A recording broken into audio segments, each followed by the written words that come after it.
گھر کی چھت پر ہلکی خنکی ہے، آسمان پر بادل تیر رہے ہیں، شام کے سنہری رنگ نے فضا کو پرسکون بنا دیا ہے۔ لقمان اختر اور ان کا بیٹا محمد سفیان چائے کے ساتھ ایک فکری نشست میں مشغول ہے۔ محمد سفیان: بابا، آپ ہمیشہ حدیث کی اہمیت پر زور دیتے ہیں، مگر آج کل کچھ لوگ کہتے ہیں کہ ہمیں صرف قرآن کافی ہے، حدیث کی ضرورت نہیں ہے، کیا واقعی ایسا ہے؟ لقمان اختر بیٹے کے سر پر ہاتھ پھیرتے ہوئے: سفیان بیٹا، یہ بہت اہم سوال ہے اور تم نے بہت اچھے وقت پر پوچھا، مگر پہلے یہ بتاؤ، اگر میں تم سے کہوں کہ جاؤ بازار سے میرے لیے کچھ لے آؤ، تو کیا تمہیں معلوم ہوگا کہ میں کیا مانگ رہا ہوں؟ محمد سفیان ہنستے ہوئے: بابا، یہ کیسا سوال ہے؟ جب تک آپ خود تفصیل سے نہ بتائے کہ کیا لانا ہے، میں کیسے سمجھوں گا؟ لقمان اختر مسکراتے ہوئے: بالکل بیٹا، یہی معاملہ قرآن کا ہے، اللہ نے ہمیں ہدایت دی، مگر اس کی وضاحت کے لیے نبی کریم صلی اللہ علیہ وسلم کو بھیجا۔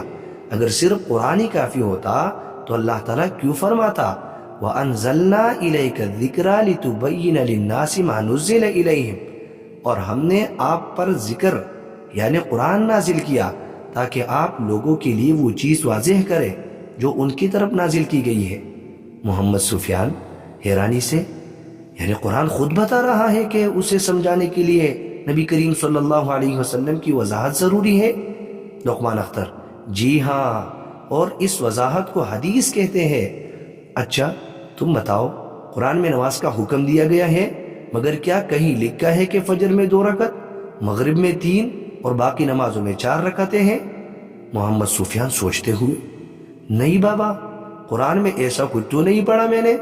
لقمان اختر: دیکھو بیٹا، اگر ہم حدیث کو چھوڑ دیں تو دین کے بنیادی احکام پر بھی عمل نہیں کر سکتے، جیسے نماز کا مکمل طریقہ کہاں سے آئے گا، زکوٰۃ کتنے دینی ہے یہ کہاں لکھا ہے، حج کے ارکان کیسے ادا کرنے ہیں یہ کون سکھائے گا؟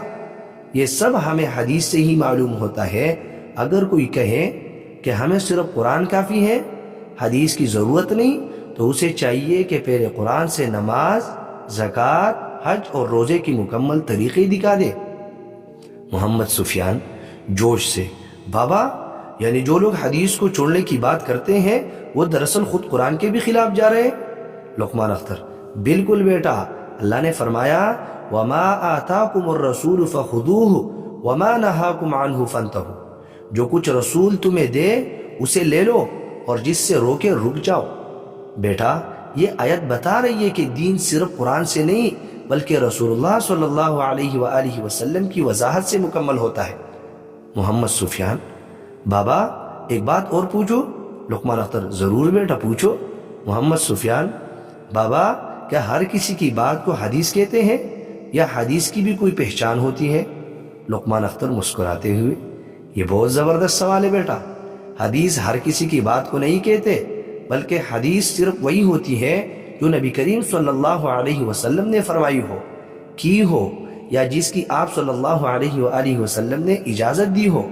یاد رکھو بیٹا، اگر کوئی حدیث گڑھ کر نبی کریم صلی اللہ علیہ وسلم کی طرف منسوب کرے تو وہ جھوٹ ہوگا۔ اگر صحابہ نے کوئی بات کی ہو تو وہ حدیث نہیں بلکہ اثر کہلاتی ہے۔ اگر تابعین یا بعد کے علماء نے کچھ کہا ہو تو وہ ان کی رائے ہوتی ہے، حدیث نہیں۔